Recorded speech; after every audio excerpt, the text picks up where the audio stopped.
at the end of that meeting, after they asked all the questions possible, why doesn't your faith allow you to call students by whatever they want to be called by? Why doesn't your faith allow you to withhold this information from their parents? And I feel like I'm answering questions again that should be common sense, but I'm having to break it down to these higher ups of mine.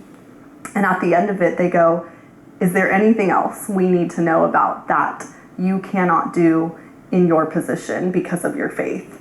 And I said, yes, there is. I'm in a unique position. I'm a PE teacher. I oversee a locker room. And I had already known if they're wanting me to do the preferred pronoun gender thing, I'm thinking in my head, they're probably gonna want me to let, transgender students into the locker room. So I went ahead and let them know then and there, I will not be allowing biological males into the female locker room. And they said, we have a whole other issue then, because you have to. That would be discrimination if you didn't. And I just couldn't believe it. There's two males, fathers, sitting in this meeting that even sat back because they have daughters. And they imagined what that would be like for their daughters, having a biological male entering their private space where they change their clothes. And even they put their heads down in that meeting. And I'm just sitting there thinking, when did things get so bad? Where do we draw the line? Because it doesn't seem like there is a line. It doesn't seem like anyone's caring to draw one. We're just going to continue to spiral if this is what we're allowing. What's next? Do you think you are responsible for this locker room? Anything happens in there? Yes, yeah. Hearing that, I'm thinking, okay, they potentially want me to be in a position where, there could be a lawsuit against me, right? If something happens in that locker room, between students, especially students of, the opposite biological sex. And I'm just thinking, if they're not going to draw the line, I am, because I'm not going to allow myself, just for the sake of obeying their policies, I'm not going to allow myself to be put in a position where I could really end up in some serious trouble, one. And two, I'm always thinking about the parents of these children, because these are my students. They're not my children. And I have children of my own. And, I always look at my students and I think of their parents, And so I'm thinking of this situation from a parent's point of view too. How would parents feel knowing that there's potentially biological males now being allowed to enter their daughter's private changing space at school? And what about the school leaders? That you had a good relationship with them, right, before this happened. And do you think did they have any sympathy toward you? I felt that maybe internally they did, but for the sake of their job and their pension, they couldn't show it. They chose, and are choosing to be just, compliant and obedient to these policies and ed codes, and,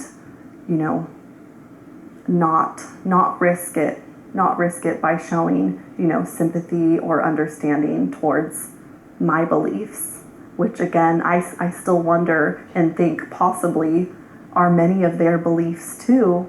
But again, they're choosing to just kind of hide those away and not risk their livelihood and job like I did.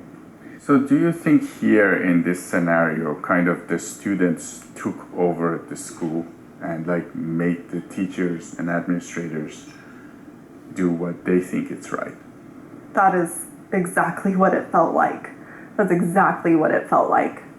All students had to do was, send a few screenshots into the school district, let the school district know, we feel this way, we feel upset we feel discriminated against because of her beliefs. We feel she shouldn't get to be a teacher with her beliefs. And so here you go, do something about it. And so immediately it seemed the district felt pressured to do something about it, and immediately sided with the students' feelings.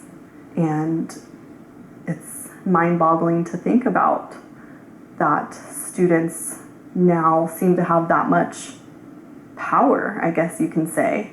I look back to when I was a student in high school.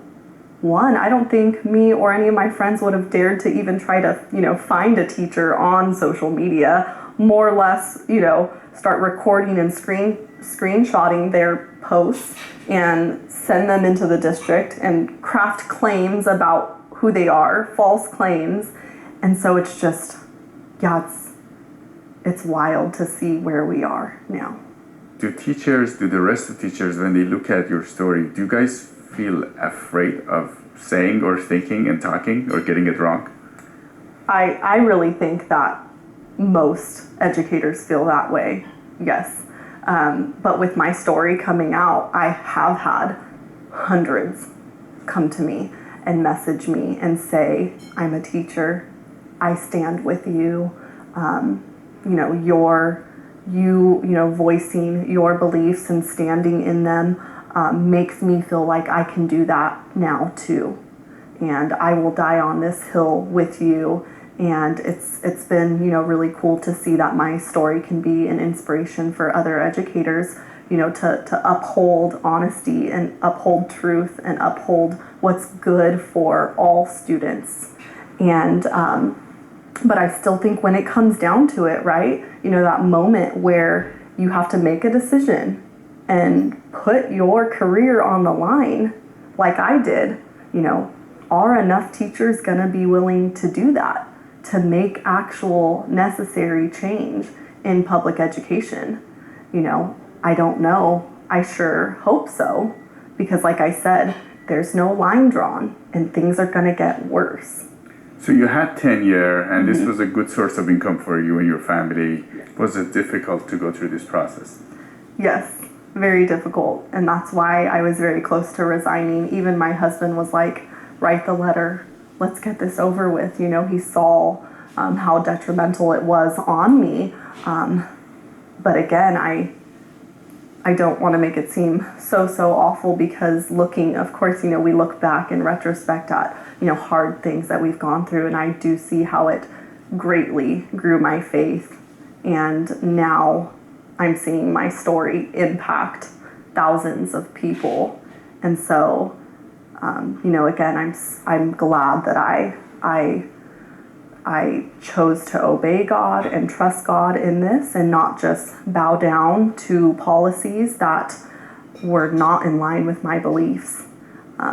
Because if I had done that, then God wouldn't be able to be using my story in the way He is today. And I know that He's calling me to something, bigger and greater, and this is kind of the next step towards that. But at the same time, my salary did greatly provide for my family, so we're really living on faith right now.